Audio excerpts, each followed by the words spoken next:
Hey guys, it's Sarah. So in this week's video, I wanted to talk about my birth story. I did do a blog post about this, which I'll link below, but I kind of wanted to talk about it because it's not exactly a conventional birth story, and YouTube was the place where I did research when I was pregnant, which may not be the best place, but at least I felt like I was hearing stories from real people about their experiences. If you're interested in these kinds of videos, I would say hit subscribe below and turn on notifications because I will be doing a follow-up video where I talk about what you should know to prepare for having a C-section. All right, let's get into it. So I found out at 36 weeks, or maybe like 35 and a half, that Sophie had turned breech. Now we had an appointment at 32 weeks where she was head down and everything was totally normal.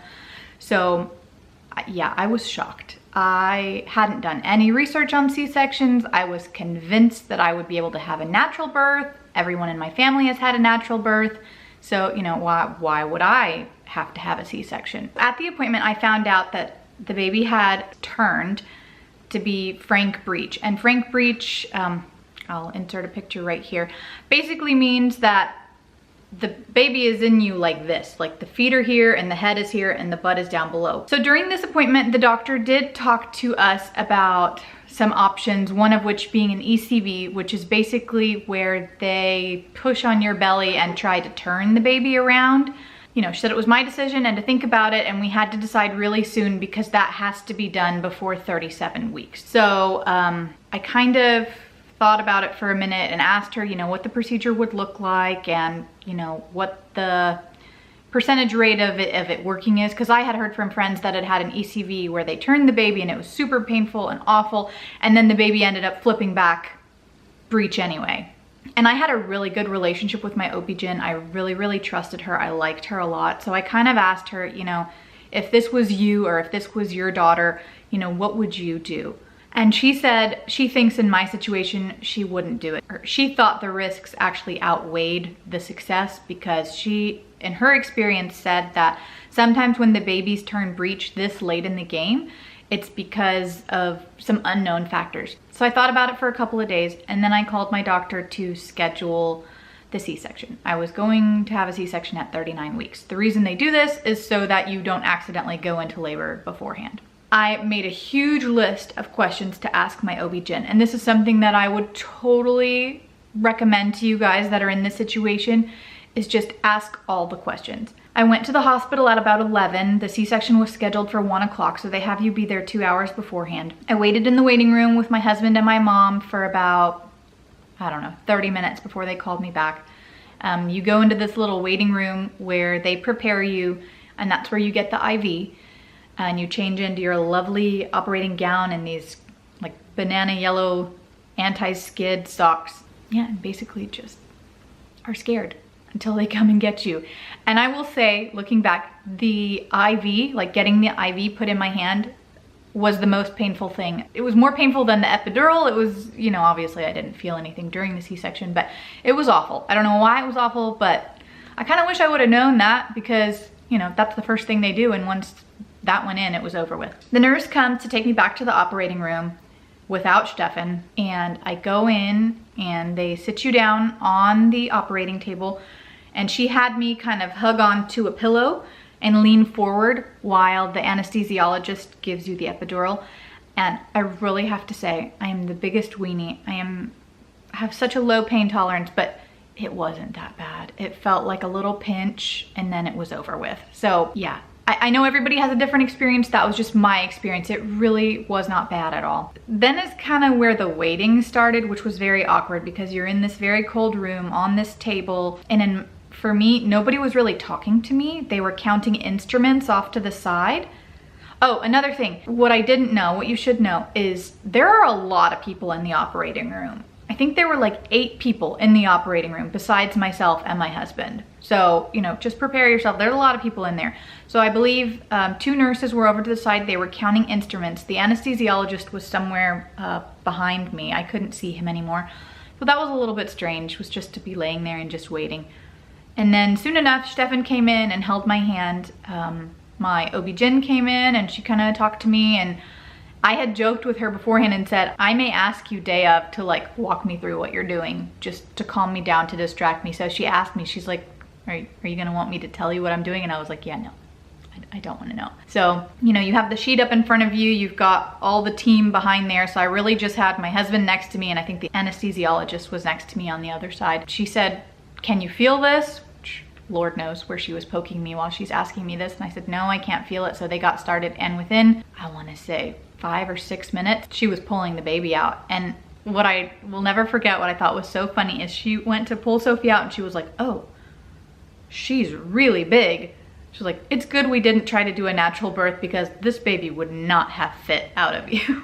So after that, Stefan got up and was with them while they cleaned her off and weighed her and all that, and I could hear her crying.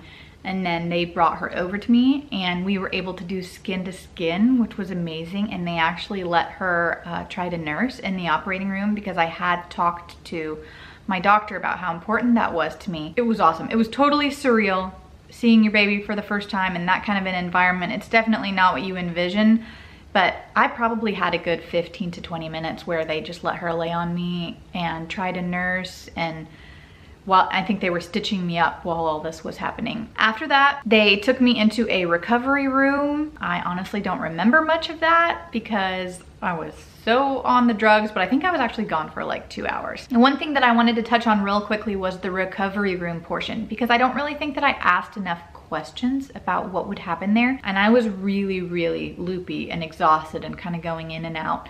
And I did get the shakes real bad, which I think happens to most everybody after a C-section, and I think it comes from the epidural.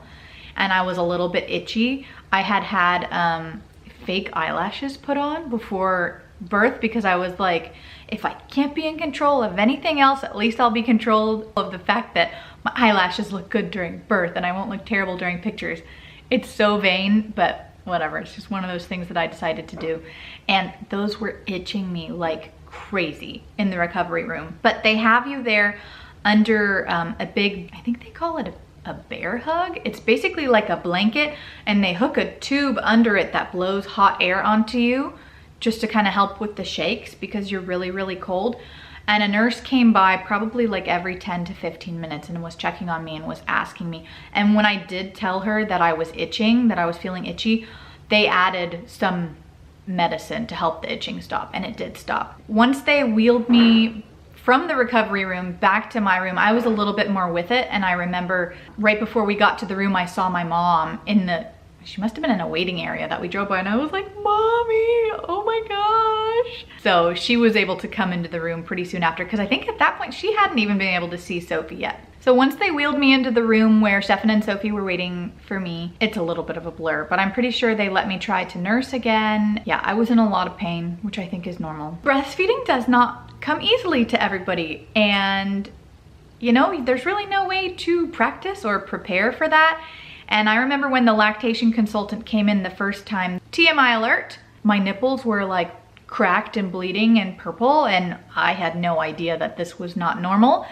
And I think my mom and my cousin had been there at that point. I think they were trying not to say anything to me because they didn't want to freak me out, but the lactation consultant came in and was kind of like, yeah, no, that's not normal. We're gonna have to figure something out. When you have a C-section, unfortunately, you can't really lay the baby on your belly like in the traditional hold, what you're used to seeing. So they were having me try this like football hold and all this crazy stuff. I was really overwhelmed. And eventually they did bring in what you call like a nipple shield to try, which essentially is just like a plastic cover for your nipple. I guess it kind of extends your nipple. I don't know. TMI again. And that actually is what I ended up using to nurse Sophie for the 18 months that I nursed her. And it was great. And you can do it if you want to. I'm briefly gonna go into the, I guess, recovery portion, although I would like to do another video on this just because there's a lot of stuff that I wish I would have known beforehand. But basically, you have a catheter in for the first 12 to 24 hours. And at this point, they're gonna try to make you get up to go to the bathroom. And getting up for the first time is definitely the most pain I've ever been in my entire life. I think I actually screamed, which is so unlike me. It was such an unnatural thing, but yeah, it was awful. Thankfully, my husband was super supportive and super patient with me. I don't know how long it took me to get to that bathroom, which was maybe like 8 steps from the bedside, but it was pretty terrible. You never realize like how low to the ground everything is until you've had a C-section. So I was in the hospital for a total of 3 days. Once it's time to go home, they wheel you out of the hospital. Stefan had the baby, and then we got into the car and drove home.